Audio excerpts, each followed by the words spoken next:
My friend accused me of cheating on my boyfriend and having an affair with him. My boyfriend believes him over me. What do I do? Me, 25F. My friend, 24M, told my boyfriend M25.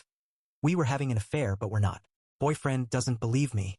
I want to say to start off with that I realize how messed up a situation this is, and I understand why my boyfriend would be upset and even suspicious, but I can't believe he doesn't trust me. So I've been with my BF, Paul, for 3 years. In the beginning of our relationship, Paul had some issues with trust. He had been cheated on in the past. I made it clear right away that I had never cheated on anyone, that I would not, and that I understood if he had trust issues from the past, but that it was a deal breaker to me to be with someone who couldn't trust me.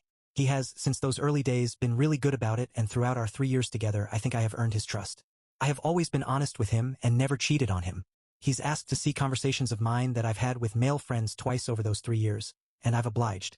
The second time, however, I made it clear to him that I was very unhappy to be treated as though I was acting suspiciously and did not deserve privacy with my friends when he had no reason at all to think I was being shady. I said that if he didn't trust me because of something I had said or done, I was 100% happy to have a conversation about that, to discuss it and to address any issues he had, but if I had done literally nothing to cause suspicion, then I expected him to trust me. He agreed with me, said that I had done nothing, and never asked again. Once of those conversations he asked about was with my friend Roger. Roger had, 2 years before I started dating Paul, confessed feelings of love for me. I told him I wasn't interested, and that was that. By the time I was seeing Paul, I had absolutely no reason to think things were anything but platonic between Roger and myself. A week ago, Roger and I got together for coffee. Again, I want to stress that before this happened, I had literally no reason at all to think he had held on to those feelings. At the cafe, Roger suddenly went on this impassioned monologue about how much he still loved me, how Paul was a terrible boyfriend and I should dump him and be with Roger, how loyal Roger was, how perfect we were together, etc. I was pretty much silent through this whole speech because I was so surprised and uncomfortable, but when he stopped I told him, probably not as strongly as I should have, but I didn't know what to do, that I loved Paul, that I was absolutely not leaving Paul, and that I needed to go home immediately.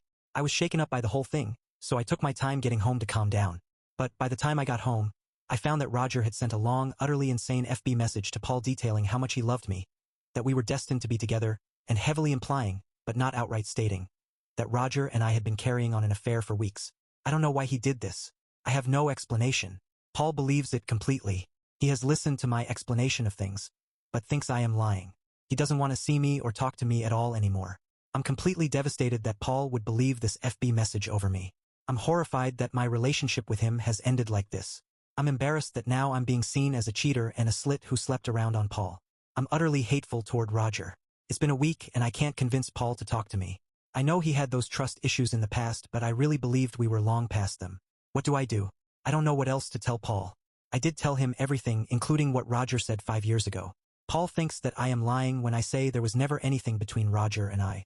There was only about 2 hours between when I spoke to Roger and when I got home and found out Roger had sent Paul that FB message. I feel like I did speak to him as soon as possible. Roger is definitely out of my life. Forever. I honestly can't even think about him without hatred right now. Relevant comments. As fucked up as what Roger did truly is, it's also true that you partially brought this on yourself. You can't be friends with someone after they tell you that they love you. For God's sake, he didn't tell you he saw you as more than a friend. He didn't tell you that he had a crush on you. He told you he loved you. Did you think that was just going to evaporate? Oh, you don't see me that way? Okay, well, let me just delete my love. Okay, done. Now we can just be friends.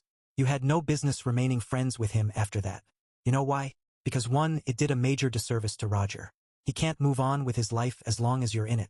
And because 2, he was a threat to your relationship. Want proof of that? Read your post. Opie, I definitely hear what you're saying, but I just want to point out I never believed feelings would magically evaporate. Roger said he loved me 5 years ago. We were distant from each other for about a year after he told me he loved me, then reconnected through mutual friends, and were friends for a year before I dated Paul. During that year, he acted totally platonically around me, and I guess I thought he had had enough time to get over his feelings. He's been totally platonic as well for the 3 years I've been with Paul. Obviously I was wrong, and you are right about how I should have cut him out, but I didn't think the feelings would just disappear. I thought the year we weren't really in contact had made them go away. However, Paul already has heard the whole and complete story, including what Roger said 5 years ago. He thinks I'm lying, however, when I say there is nothing between Roger and I now. Should I still push the issue with Paul and try and make him talk to me? He's heard everything already. He just refuses to believe me. Comment. Let's take a look from Paul's perspective. He has qualms with you remaining friends with Roger. After Roger has confessed feelings for you, you choose to remain friends with Roger. Paul questions for choice to remain friends with Roger. You lend Roger your credibility by defending your choice to remain friends. Your credibility is now tied to Roger. Roger sends this message to Paul. You have given Roger your credibility. On one side, Roger and yourself, by choosing to give Roger your credibility, are saying there has been an affair going on. On the other, you are saying there is no affair. Compound this with Paul's previous dislike of the friendship. OP.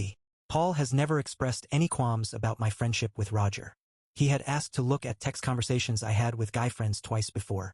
One of those conversations is someone else who has nothing to do with this story.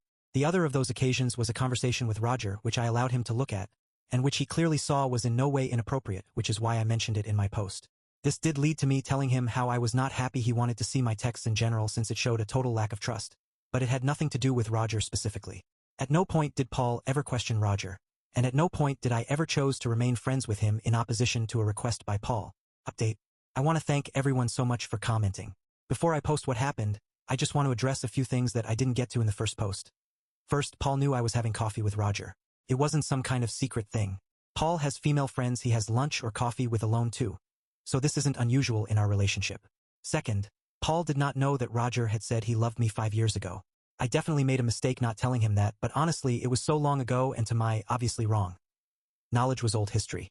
We did not extensively discuss our past, so there wasn't really a natural point where it would have come up, and it just never occurred to me to say anything. Finally, Roger and I did not have a particularly intense friendship. It's not like we were texting constantly or best buddies. We hung out occasionally and would be in touch if something relevant came up, but we didn't just chat randomly. Anyway, with that having been said, I took the advice of some of you, and when I was a little calmer I FB messaged Roger asking him why he lied. He responded with, "What do you mean?" At which point I started pressing him harder. He responded only with one-word answers, and honestly didn't reply to most of my messages at all, no matter how much I asked, and never actually said any definitive statement of, "Yes, I lied for such and such reason." Finally, I sent him a definitive statement that said I had never had an affair with him, that I was incredibly hurt and angry, that our friendship was over and that he was never to contact me again. He replied, "Okay." And that was that. I sent the entire FB conversation to Paul, not thinking it would help save us but just to try and clear my name. In the message, I asked him if Roger's reactions to my questions, and my response to Roger was in line with what he would expect if Roger's accusations were true. Paul didn't respond that day, but the next day he called me. Paul basically said that the more he thought about it, the more he believed me, and that the conversation between Roger and I helped him believe that. That Roger's responses didn't make sense and that he now thought nothing had gone on. However, he said despite that the trust was broken between us and he couldn't be with me. I got pretty mad and yelled at him, asking why I was being punished for nothing, and he just basically disengaged from the discussion. Not my finest moment.